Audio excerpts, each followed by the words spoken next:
मान रहीम अस्सलाम वालेकुम। उम्मीद आप ठीक होंगे, खैरियत से होंगे। तैयब बलोच आपकी खिदमत में फिर से हाजिर है। आज चीफ जस्टिस काजी फैज़ ईसा का सुप्रीम कोर्ट में पहला दिन था और आज का दिन ओवरऑल पाकिस्तान की तारीख में एक तारीखी दिन या हिस्टोरिकल डे भी था, क्योंकि लाइव स्ट्रीमिंग जो है वो पूरी पाकिस्तान की आवाम ने अपनी टीवी चैनलों पर लाइव देखी कि किस तरीके से सुप्रीम कोर्ट में अफेयर्स चलते हैं। और ख़ासकर चीफ जस्टिस काजी फैज़ ईसा ने आज जो है वो एक नई तारीख रकम की। और बेसिकली अगर आप देखें तो सुप्रीम कोर्ट में तकरीबन 2.5 से 3 साल तक फुल कोर्ट रेफरेंस नहीं हुआ था, यानी फुल कोर्ट इजलास नहीं हुआ था, जिसमें सुप्रीम कोर्ट का मैकेनिज़्म और जजेस ये सारी कुछ के लोड जो वर्क लोड है ज़ेर अल्तवा केसेस और इस टाइप का वो जो इजलास होता है जिसमें सुप्रीम कोर्ट की पॉलिसी तय की जाती है, वो आज तक नहीं हुई। 2.5-3 साल से उमर अता बंदयाल भी नाकाम हो गए थे, उनके पेशराव जो है वो गुलजार भी नाकाम रहे, उससे पहले जो अपने साकिब निसार थे, ये सब नाकाम रहे। इतने अरसे तक फुल कोर्ट इजलास नहीं हुआ जो सुप्रीम कोर्ट के अपने अंदरूनी असूल व ज़वाबित और ये सब मैकेनिज़्म होता है उसको तय कर सकें। तो चीफ जस्टिस काजी फैज़ ईसा ने अपना मनसब जब संभाला तो उससे पहले अगर आप देखें सुप्रीम कोर्ट में वाज़े जजेस की तकसीम थी, धड़े बंदी थी, लेकिन काजी फैज़ ईसा ने एक अच्छे दिल के साथ, एक बड़ेपन के साथ इन सारी चीज़ों को नल एंड वाइड करते हुए सुप्रीम कोर्ट के तमाम जजेस को एक साथ बिठा दिया। ये एक बड़ी कामयाबी है, एक तारीखी कामयाबी है चीफ जस्टिस काजी फैज़ ईसा की। होता क्या है, सुबह सुप्रीम कोर्ट में 9:30 बजे कमेटी रूम नंबर 1 जजेस चैम्बर वाली साइड पे फुल कोर्ट इजलास हुआ। 4 नुकाती एजेंडा था उसका, जिसमें ये लाइव स्ट्रीमिंग, अब ये नहीं कि ये जो आज आपने टीवी चैनलों पे सुप्रीम कोर्ट की अंदर की प्रोसीडिंग, फुल कोर्ट की समाअत की प्रोसीडिंग देखी, वो इंडिविजुअल कोई जस्टिस काजी फैज़ ईसा का जो है वो फैसला नहीं था, बल्कि ये जो फैसला था ये सुप्रीम कोर्ट के तमाम जजेस ने मुतफ़िका तौर पर यह राय दी कि इसको लाइव होना चाहिए। तो उसके बाद पीटीवी ने इंतजामात मुकैये, उसके बाद वर्कलोड कम करना, ज़ेर अल्तवा मुकदमात का मामला था, बेंचेस की तश्कील से लेकर एक और अहम चीज़ के मौसर समात जो है केसेस की, उसके हवाले से जो है फुल कोर्ट इजलास ने जो है इत्तफाक किया। और फिर फुल कोर्ट इजलास के बाद 11:30 बजे supreme court practice and procedure act के ऊपर सुप्रीम कोर्ट का फुल कोर्ट बैठा, यानी कि 15 जजेस इस टाइम अवेलेबल है। ओवरऑल सुप्रीम कोर्ट में 17 जजेस की स्ट्रेंथ है, 15 जजेस अवेलेबल है। उन्होंने समाअत की, समाअत में क्या कुछ होता रहा वो मुझसे ज़्यादा आप उस चीज़ों को विटनेस कर चुके हैं। और कौन से जज जो है वो पार्लिमान की बालादस्ती की बात करते रहे, कौन से जज जो है वो पार्लिमान की बालादस्ती को अंडरमाइन करने की कोशिश करते रहे, वो रिमार्क्स आपने देखे हैं। यानी कि इस बेंच में मौजूद जो दो चार जो 2-4 ईमानदार जजेस हैं, उन्होंने तो हर बेहतरीन कोशिश की कि पार्लिमान की बजाय हम ही सुप्रीम है, जजेस सुप्रीम है, और जजेस को ये इख्तियार है कि पार्लिमान की किसी भी कानून साजी को उठा के बाहर फेंक सकते हैं या फेर देते हैं। लेकिन दूसरी तरफ से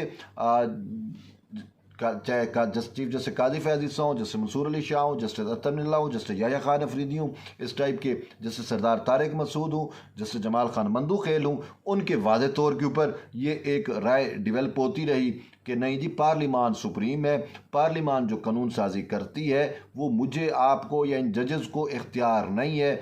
इवन के एक मौके के ऊपर तो जो है वो जस्टिस जमाल खान मंदूखेल ने ख्वाजा तारिक रहीम जो पीटीआई के बड़े सरकर्दा वकील हैं और आरडीओ भी इन्हीं की आती रहीं, उसको मुखातिब करके कहा कि चीफ जस्टिस ऑफ पाकिस्तान आपका चीफ जस्टिस नहीं है, ये कौम का चीफ जस्टिस है। और फिर उन्होंने कहा कौम की, अवाम की नुमाइंदा जो है वो पार्लिमान होता है, पार्लियामेंटेरियन जो होते हैं वो अवाम के मुंतखब नुमाइंदे होते हैं, वो कानून साजी करते हैं, वो कानून बनाते हैं, और वो कानून जो है या वो आइन जो है वो कौम का आइन होता है। तो ये भी उन्होंने बड़ी बात की। तो बहरहाल आज समाअत होती रही, लेकिन जस्टिस मुनीब अख्तर जो है, जो ईमानदार जजेस में से गर्दाने जाते हैं, वो आज बेतुकी हवाई बातें करते रहे। यानी कि एक बात मैं आपको बताता चलूँ, आप ख़ुद उसको एनालाइज कर सकते हैं। जस उन्होंने कहा जी, मान लिया जाए कि कल को, मुस्तकबिल की बात कर रहे हैं, कि अगर नई पार्लिमान आ जाती है और वो पार्लिमान जो है वो चीफ जस्टिस के इख्तियारात को बहाल कर देती है, तो फिर क्या होगा? तो इस पर जस्टिस काजी फैज़ ईसा ने अटार्नी जनरल को मुखातिब करके कहा कि ये मफरूज़ों पे मबनी सवाल है। अब जब तो पार्लिमान आएगा वो क्या करता है ना मुझे पता है ना आपको पता है, वो जब आएगा कुछ करेगा तो ही हमारे सामने वो सवाल उठेगा। अभी से ऐसा सवाल क्यों उठाया जा रहा है? तो उन्होंने कहा अभी जो उस मामले पे आप हैं या हम फोकस कर रहे हैं उसी पे फोकस रहना चाहिए। मुस्तकबिल में क्या होगा, पार्लिमान क्या करेगा, ना मुझे पता ना आपको, तो वो उस पार्लिमान जब आएगा तो ही कोई फैसला कर पाएगा ना। तो इस पे जस्टिस मुनीब अख्तर जो है वो गुस्सा खा गए कि मेरा सवाल जो है वो मफरूज़े पे मबनी था नहीं था, वो असूल पे मबनी था। और भाई मफरूज़े पे ही तो था कि मुस्तकबिल में पार्लिमान, अभी तो इलेक्शन नहीं हुए, इलेक्शन होंगे, पार्लिमान का वजूद होगा, फिर पार्लिमान देखेगा कि हमने क्या करना है। समझ से बाला तर था। लेकिन वो कहते हैं मेरा असूल पे सवाल था। जस्टिस मुनीब अख्तर का कौन सा असूल? बात यह है, जिस शख्स का डोमिसाइल पंजाब का है, कराची से वो शादी करता है और फिर सिंध हाई कोर्ट में जज बनता है और फिर सिंध के कोटे पे यहाँ पे सुप्रीम कोर्ट में आ जाता है, यार वो असूल की बात करे तो कोई जेब देता है? मैं आपसे पूछ रहा हूँ कि यार जिसका डोमिसाइल लाहौर का रहा हो, जिसकी एजुकेशन, और वो यहाँ पे आके सिंधी जजेस का कोटा मार के बैठ जाए और कहे मैं असूल की बात कर रहा हूँ, मेरा ये असूल है। मत तेरा असूल वो उस वक्त किधर गया था जब तू असूल तोड़ के यहाँ पे जज लगा? असूली बंदा तो असूल ही होता है ना, वो तो असूल से हट के कोई काम नहीं करता। तो जब सुप्रीम कोर्ट में या सिंध हाई कोर्ट में तैनाती हुई तो वो आपके असूल किधर गए? आप कह सकते थे भाई मैं तो लाहौर का हूँ, मैं तो पंजाब का हूँ, मैं सिंध के कोटे पे जज क्यों लग रहा हूँ? मेरे असूल मुझे इजाज़त नहीं देते।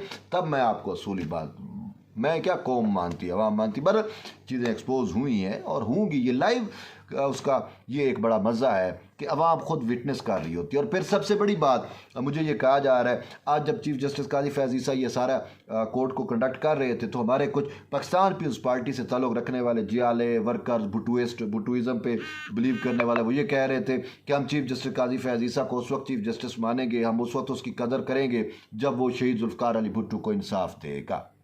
अब ऑलरेडी उनको भी ये पता है कि मैं बहैसियत प्रेसिडेंट प्रेस एसोसिएशन मैंने चीफ जस्टिस को ये कहा, काजी फैज़ ईसा को जब उन्हें हलफ लिया, मैंने कहा सर बात यह है कि आप भी आइन और कानून की हुक्मरानी की बात करते हैं और आपने स्ट्रगल की है, आपने फेस किया, आपने जो है वो आइन और कानून के लिए स्ट्रगल की है, वो तो काबिल तहसीन है, काबिल दाद है। लेकिन मैंने कहा कि आइन का खालिक जो है वो आपके पास इंसाफ का मुतकाज़ी है।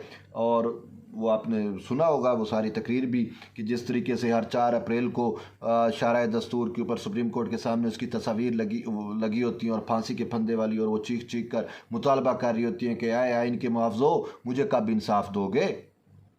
तो ये बात मैंने की, तो अब मुझे ये उम्मीद है कि वो ज़रूर इसको सुनेंगे। लेकिन अभी कुछ टेक्निकल रीज़न्स हैं, वजूहत हैं कि वो नहीं सुन सकते, वो भी मैं आपको वजह बताता हूँ। लेकिन बड़ी बात यह है कि आज जब ये लाइव मुनाज़र देखे जा रहे थे तो उसमें हमारे कुछ पीपल्स पार्टी से तल्लुक़ रखने वालों ने कहा कि इसको शहीद जुल्फ़िकार अली भुट्टो का केस सुनना चाहिए। लेकिन वो चीफ साहब ने उनकी बात सुन ली, उन तक पहुँची, ज़रूर पहुँची, और चीफ साहब ने आज ओपन कोर्ट में, फुल कोर्ट के सामने ये बात तस्लीम की कि शहीद जुल्फ़िकार अली भुट्टो का केस जो है वो एक गलती था, उसका फ़ैसला गलत था। और उन्होंने ये भी कहा कि नज़रसानी में जजेस तकसीम हो गए थे। फिर उन्हें आगे कहा कि हमें अपनी गलतियों को सुधारना चाहिए, ये किसी अना नहीं होनी चाहिए और तकब्बुर नहीं होना चाहिए, और बेहतरी उसमें होती है कि आप जो गलती होती है उसको खुले दिल से तस्लीम करते हो और फिर गलतियों को सुधारते हो। ये एक बड़ी बात उन्होंने कर दी। तो इसी वजह से हमें भी उम्मीद है कि चीफ जस्टिस काजी फैज़ ईसा भुट्टो शहीद को भी इंसाफ दे जाएंगे। लेकिन अभी फ़िलहाल इस वक्त वजह से नहीं दे सकते कि सुप्रीम कोर्ट में ओवरऑल जजेस की तादाद 17 होती है। जब आसिफ अली जरदारी ने शहीद जुल्फ़िकार अली भुट्टो का रेफरेंस दायर किया था तो उस टाइम 17 जजेस इफ्तिखार मोहम्मद चौधरी की सरबराही में उन्होंने इस केस की, इस रेफरेंस पर समाअत की थी, कुछ समातें उसकी हुई। अब जब 17 जजेस समाअत कर चुके हैं तो इस वक्त सुप्रीम कोर्ट में 15 जज हैं। बंदयाल के रिटायर होने के बाद एक जज की असामी पहले खाली थी, तो अब ओवरऑल 15 जज हैं। तो 15 जज जो अब रह गए हैं, तो वो 17 वाले को मामले को कैसे देख सकते हैं? हाँ, आप भी दुआ करो, हम भी दुआ करते हैं कि चीफ जस्टिस काजी फैज़ ईसा अब वो जल्द जो है वो सुप्रीम कोर्ट में जजेस की खाली असामियों पर जो है वो इनकी तैनातियाँ और तकर्रियाँ करें और 17 का फिगर पूरा हो। फिर उसके बाद उम्मीद है कि जुल्फ़िकार अली भुट्टो शहीद का रेफरेंस जो है वो समाअत के लिए लगेगा।